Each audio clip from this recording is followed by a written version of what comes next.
यहाँ पे भाई पहली बात तो सबको पता है हिस्टोरिक गेम है ये, ठीक है। तो मैं ऑफ कोर्स थोड़ी सी बैशिंग करने वाला हूँ आरसीबी की, एंड आई थिंक जो आरसीबी फैंस हैं वो भी मेरे को ज्वाइन करके करेंगे ही करेंगे। अगर हम लोग सीधा सीधा टॉस की बात करें, प्रॉब्लम पता है क्या, टॉस से ही शुरू थी। फैफ डू प्लेसी भाई साहब हमारे टॉस जीतते हैं, टॉस जीत के पता है क्या कहते हैं कि हम लोग बॉलिंग इसीलिए करना चाहते हैं बिकॉज ये जो पिच है ये अभी हमने देखी लिया पूरे सीजन में, बड़ी डबल फेस्ड होती है यार। पहले इनिंग में ना थोड़ा स्लो खेलती है, फिर इवेंचुअली ड्यू के साथ बेटर हो जाती है। फिर पैट कमिंस को बुलाया गया, कहता है कि यार मैं भी चेस करता बट इस सीजन की वजह से नहीं भाई, क्योंकि कभी कभी तो ऐसा लगता है देख के कि ये पिच पर 240 रन बनने चाहिए, that is the power score. And शायद जोकिंगली का होगा लेकिन उसे करके दिखा दिया अपनी टीम के लिए। भाई कितना भी क्रिटिसाइज कर लो बैट कमिंस को, मैंने भी बहुत करा है, but respect to that guy, he is doing what he is saying, unlike Faf du Plessis जो कि बहाने पहले देने को तैयार होता है। क्योंकि as per du places analysis of the pitch 287 कितने बने, 287 कुछ बने ना, वो बनने चाहिए थे क्या, एटलीस्ट 100 रन ज्यादा मारे as per du places analysis. एक स्लो डबल फेस क्रिकेट पे 180-190 से ज्यादा बनाओगे क्या तुम, आरसीबी खुद नहीं बना पाती पहले बैटिंग करके, इन्होंने 287 बनाए। भाई डूब के मर जाओ आरसीबी फैंस, फैंस तो बेचारे को मैं क्या ही कहूँ, आरसीबी की मैनेजमेंट, आरसीबी के प्लेयर्स, प्लीज डूब के मर जाओ। और मोस्टली द कैप्टन, काफ़ी चेंजेस करे इस लाइनअप में। आई थिंक काफ़ी सारे चेंजेस जो थे वो शायद फैंस भी चाहते थे, तो आई डोंट नो, ये तो आप एज अ फैन ही मुझे बताना। मैं ज़रा लाइनअप को भी डिस्कस कर लेता हूँ very quickly. Virat Kohli, Faf du Plessis, Will Jacks खेल रहे थे, पट्टीदार 2 डाउन, सौरभ चौहान आए हुए थे, ठीक है, वो यहाँ पे खेल रहे थे, दिनेश कार्तिक खेल रहे थे, महिपाल लोमरोर खेल रहे थे। सो ना ही Alzarri Joseph, your most expensive buy, ना ही मैक्सवेल, ना ही Cameron Green, the most expensive trade, कोई नहीं खेल रहा इनमें से। आपने रीस टॉपलियो खिलाया, आपने जिनके लिए फैंस बड़ा हुआ बना रहे थे, भाई फर्गुसन को लेके आओ, फर्गुसन को लेके आओ। मैंने खुद कहा था as a KKR fan, I have seen that guy bowl in T20s, is not that good, please don't over hype him. कर दी ना एक्सपेक्टेशन नीचे उसने तुम्हारी। फर्गुसन को ले आया, चलो समझ में आता है, अपना टॉपली तो चलो अच्छी बॉलिंग कर रहा था इससे पहले, समझ में आ जाता है मुझे। अनुज रावत थे, विजय कुमार विशक थे, यश दयाल आए थे अल्टीमेटली। इस लाइनअप में इतने सारे चेंजेस करने का पॉइंट क्या था मुझे समझ में नहीं आता है। या तो बिल्कुल ही चेंजेस नहीं करती आरसीबी, या तो सारी हटा देती है। मोहम्मद सिराज नहीं था भाई, कई लोग आर्ग्यू करेंगे कि ऑन परफॉर्मेंस सिराज डिजर्व भी नहीं करता। ब्रो तुम कौन लेके आ रहे हो उसकी जगह पे, उसको तो देखो, is he really better than Siraj? I doubt. And I think ये जो लाइनअप इन्होंने निकाली है with the over dependence of Indian uncapped players in the middle order, तुम्हारी बैटिंग वैसी ही खराब है। अब तुम सारी रिस्पॉन्सिबिलिटी बच्चों में डाल दो तो तुम कहां से ही जीतने वाले हो। सो सनराइजर्स ने तो भाई आई थिंक एक भी चेंज नहीं करा था, they were going with the same lineup. Coming to the game now, ठीक है, गेम की बात करते हैं, थोड़ा सीरियसली बात करेंगे क्योंकि ये टॉपिक इतना ज़्यादा जोकिंगली लिया जा रहा है कि टेक्निकलिटीज़ भूल जाते हैं लोग इसमें। पहले पावर प्ले में 76 रन बनते हैं, 0 विकेट्स गिरते हैं। Abhishek Sharma and Travis head ने जो पिटाई करी है लोगों की, मतलब मैं एक बॉलर को क्या ही सिंगल आउट करूं यहाँ पे, literally every bowler was tortured. And पता है कई लोग कहेंगे कि यार पिच बड़ी अच्छी थी, which once again you are going against your own captain by the way, but pitch बहुत अच्छी थी, इनकी बैटिंग बड़ी अच्छी थी, क्या ही करते हैं हम लोग। बट मेरे भाई बॉलिंग कुछ खास करी नहीं किसी ने। जिस तरीके की बॉलिंग करी है ना, एक होता है ना कि आपने अपने एंड से अच्छी बॉलिंग करी, फिर भी बैट्समैन ने डोमिनेट कर दिया, फिर कंडीशंस बहुत अच्छी थी, समझ में आता है। बट आपने जिस तरीके की बॉलिंग करी है ना, जितनी गंदी बॉलिंग थी, अगर पिच इतनी अच्छी ना भी होती ना तो भी 220-230 रन तो बनते ही बनते। ज़्यादा से ज़्यादा तुम 50 रन कम खा लेते, 50 रन बहुत होता है, तो भी 230 पे हो भाई। इतनी घटिया बॉलिंग करी आरसीबी ने। पावर प्ले में फर्गुसन, चाहे तुम यश दयाल की बात कर लो, टॉपली की बात कर लो, सब पिटे, सबके सब पिटे। ट्रैविस हेड की तो 50 हो गई भाई, क्या मजाक है। 10 ओवर खत्म हुए थे, 128 रन हो गए थे, 128 रन 10 ओवर में। एक विकेट गिरा था वहां पे, अपना अभिषेक आउट हो जाता है जल्दी, बट फिर उसके बाद हम लोग देखते हैं 15वें ओवर तक 202 रन बन चुके थे। 202 रन मतलब तुम समझ रहे हो, 74 रन इन दीज 5 overs। मैंने SRH के लिए एक बात पहले भी कही थी जब उन्होंने MI के अगेंस्ट उतने रन मारे थे कि क्यों SRH ये चीज़ अचीव कर पा रही है, बाकी टीम्स नहीं कर पा रहे. ऑफकोर्स इसमें थोड़ा फायर पावर का मैटर तो करता ही है, but SRH has been so good in the middle overs. हर टीम जो है power play and death overs को डोमिनेट करना जानती है बैट से, मिडिल ओवर्स को नहीं करना जानती. जो टीम मिडिल ओवर्स को भी डोमिनेट कर गई ना, जैसे वो पावर प्ले और डेथ ओवर्स में रन बनाते हैं, तो फिर आप देखोगे ऐसे जा रहा है ट्रैजेक्टरी पूरी रन्स की, एंड पहुँचते पहुँचते 250 क्रॉस करता है.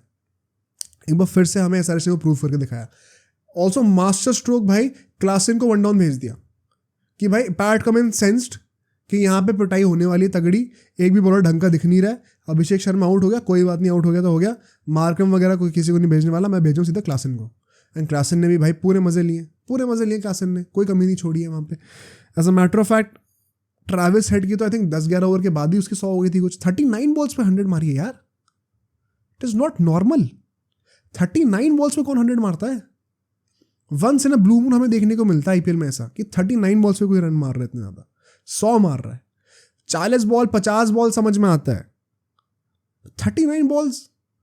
एंड तुम कितना ही इसमें पिच या फिर ग्राउंड को क्रेडिट दे दोगे, बॉलर्स घटिया थे, ये फैक्ट है, इसके तुम नहीं एस्केप कर सकते इस बात से. Nonetheless Travis Head ultimately out हो जाता है, trying to slog one top edge लगती है. मार्करम जो कि खुद 150 की स्ट्राइक रेट से ऊपर से खेल रहा था, that guy looked so slow in front of the other batsman. चाहे वो क्लासन हो एक टाइम पे, चाहे वो अब्दुल समाद हो बाद में. अब्दुल समाद ने आके क्या पिटाई करी है यार. Let me just look at his score. Abdul Samad ने 10 बॉल पे 37 रन बनाए हैं. That is almost 4 run every ball. 400 की स्ट्राइक रेट से खेल रहा है वो बंदा. आई थिंक कितना 3-4 छक्के 3-4 चौके. भाई मैं क्या ही बोलूं यहाँ पे, मैं क्या ही बोलूं RCB के लिए. I don't even have anything to analyse as such about RCB's bowling. इतनी ज़्यादा वन डायमेंशनल थी कि they have completely given up. भाई अगर आपसे नहीं रन रुक पा रहे, आदमी एक्सपेरिमेंट करता है ना कि चलो ये चीज़ काम नहीं कर रही, कुछ और ट्राई करके देखता हूँ. स्लो डिलीवरीज ट्राई करूँगा, स्विंग करने का ट्राई करता हूँ, बॉल को रिलीज करके ज़्यादा पटकना, बाउंसर्स 2 अलाउड हैं वो ट्राई करके देख लेते हैं भाई.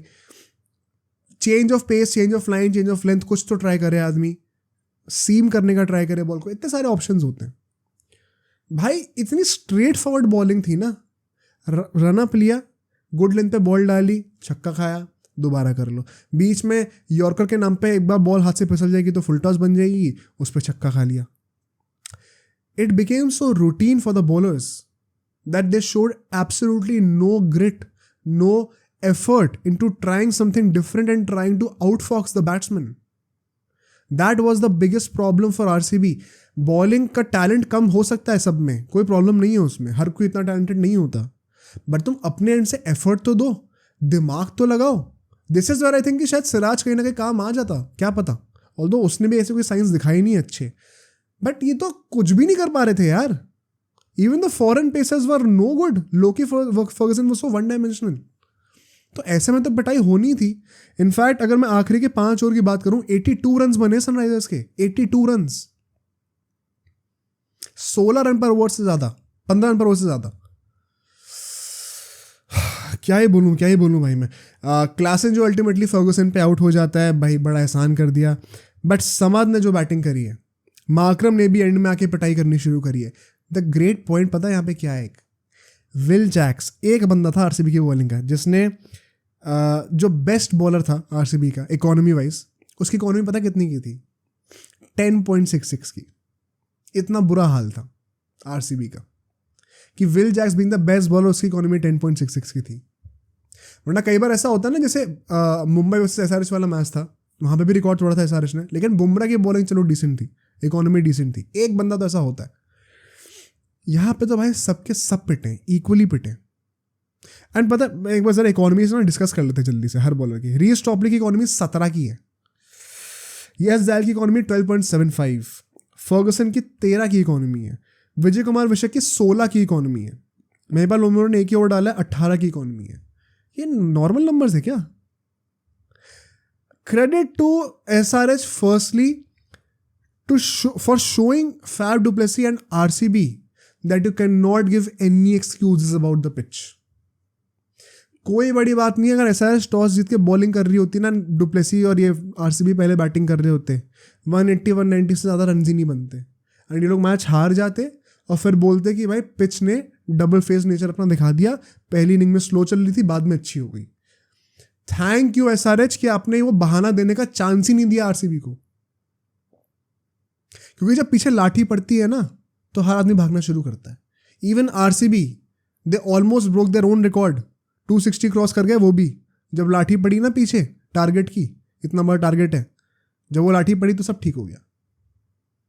तो ये बहाना तो देना ही मत आइंदा, स्पेशली एट द चिन्नास्वामी जो कि बेस्ट बैटिंग ग्राउंड है इंडिया का। It seems so pathetic. Nonetheless आगे चलते हैं, सेकंड इनिंग्स की बात करते हैं। 79 runs for 0 in power play, better power play for RCB as compared to SRH, उनके 76 रन्स थे। And Virat Kohli was great in the power play, Faf du Plessis was also looking good, strike rates दोनों की गिर नहीं रही थी, विच इज़ वाई इतने ज़्यादा रन भी बने हुए थे। एक इंटरेस्टिंग पॉइंट था, अभिषेक से पहला ओवर कराया गया because he is a left arm spinner, just because of that, and Virat Kohli strike पे था। तो क्या ये हर कैप्टन ने एक ये स्ट्रैटेजी सोच ली है कि हम लोग जब भी विराट कोहली स्ट्राइक पे होगा तो हम लेफ्ट आर्म स्पिनर से ही बॉलिंग कराएंगे? Very interesting to see, very interesting to see how does Virat Kohli take it in the long term, वो देखना मैं बहुत इंटरेस्टेड हूँ पर्सनली, बिकॉज ये बात ईगो पे आ सकती है बड़ी इजीली कि भाई जो आ रहा है वो लेफ्ट आर्मर से बॉलिंग करा दे रहा है, चाहे वो बॉलर भी ना हो। अभिषेक शर्मा ने इससे पहले बॉलिंग ही नहीं करी हुई है, भाई उससे बॉलिंग करा दी, मजाक बना रखा है यार। सिद्धार्थ से एलएसजी वाले मैच में 3 ओवर डलवा दी पावर प्ले के अंदर ही, 30 ओवर में आउट हो गया विराट कोहली। तो ये बड़ा इंटरेस्टिंग लगा मुझे देख के कि no every team is trying to exploit this supposed weakness of Virat Kohli. देखते हैं विराट कोहली कैसे डील करता है इससे। बट नॉनदलेस इसके बाद हम देखते हैं जब 10 ओवर हो चुके थे, 6 ओवर तक 0 विकेट्स थे, अगले 4 ओवर में 5 विकेट गिर गए, गेम खत्म। 5 विकेट गिर गए, गेम खत्म, आधी टीम खत्म। आरसीबी के पास वैसे भी बैटिंग डेप्थ होती नहीं है, बट डीके के अदर प्लान्स थे, उसके ऊपर भी आएंगे, जिसकी वजह से गेम थैंकफुली क्लोज हुआ है। 42 रन बनते हैं 4 ओवरों में, बट ये जो 5 विकेट गिरते हैं, कोहली भाई साहब पहली बात तो गूगली पे बोल्ड हो जाते हैं मयंक से। अब मैं क्या ही बोलूँ भाई, he had to go slogging, तो चांस होता ही मिस करने का, तो मैं ज़्यादा क्रिटिसाइज नहीं करूँगा। He did not even waste deliveries this time, तो no room for criticism anywhere. Du Plessis भाई जब दिन अच्छे नहीं चल रहे होते हैं ना, तो आप खुद तो आउट होती होते हो, दूसरों को भी आउट करवा देते हो। विल जैक्स वैसे रन आउट हो जाता है, फॉलो थ्रू में बॉलर के हाथ से बॉल लग जाती है, पीछे विकेट पे लग जाती है ball. Unfortunate, but this is how RCB has been. Pat Cummins 10वां ओवर डालने आता है, पहले ओवर में अपने 2 विकेट ले जाता है, जबकि पहले 2 बॉल पे उसको एक चौका छक्का मारा था, फिर 2 विकेट ले जाता है वो। एंड वहां से लग रहा था कि गेम खत्म है, अब कोई चांस ही नहीं है भाई। But Dinesh Karthik, let's talk about his innings, ठीक है। कई लोग कहेंगे कि वर्ल्ड कप में खेलना चाहिए, वो सब पे भी अगर हम लोग आएंगे अभी। 15वें ओवर तक 187 फॉर 6 थी आरसीबी। 10 से 15 ओवर के बीच में सिर्फ एक ही और विकेट गिरता है, and if we calculate 65 run और बन जाते हैं। यहाँ पे कमिंस ने ही एक और विकेट लिया था जब महिपाल लोमनोर को वो आउट कर देता है 15वें ओवर में। बट उनाटकट जो था ना, Unadkat did not have a good game, specially जब डीके ने उसकी जो पिटाई करी है।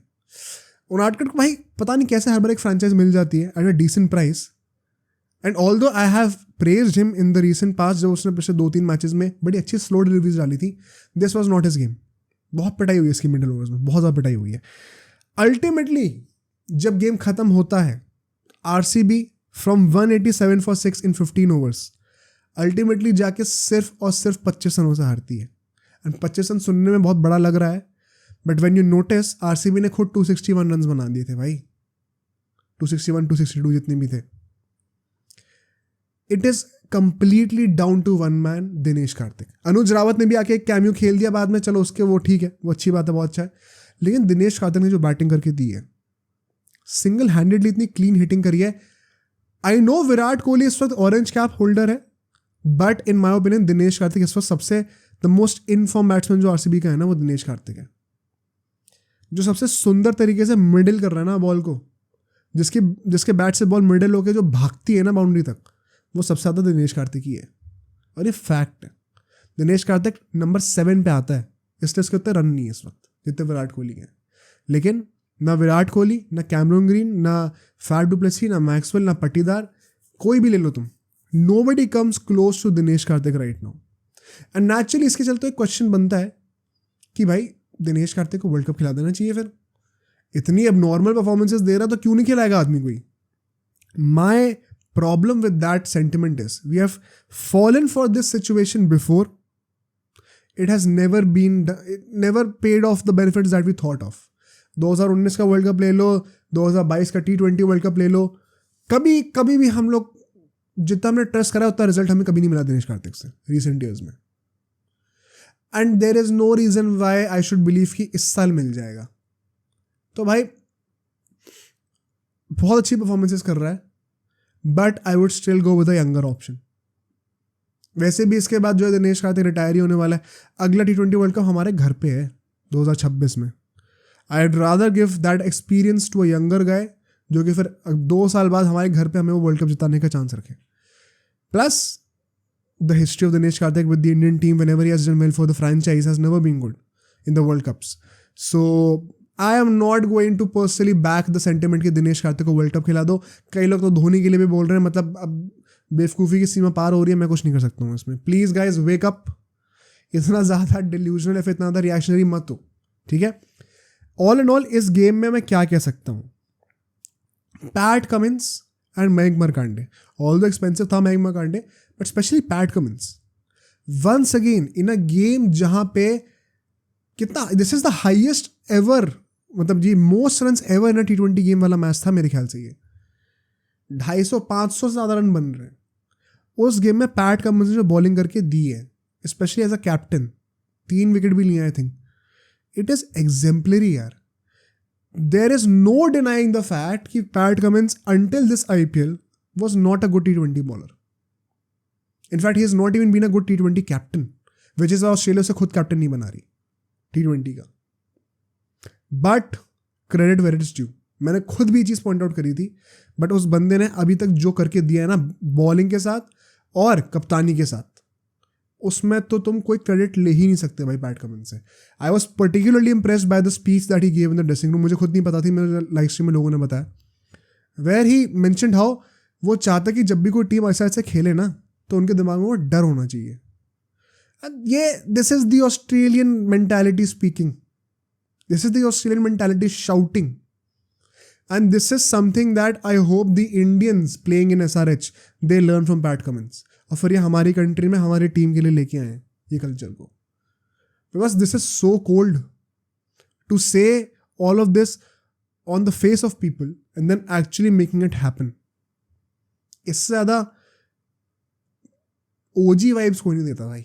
अगर तुम ये काम कर सकते हो ना, बोल के कोई चीज़ एग्जीक्यूट कर सकते हो ना, उससे ज़्यादा भाई कोई, फिर तो हैट्स ऑफ, फिर तो कोई कंप्लेंट्स ही नहीं है.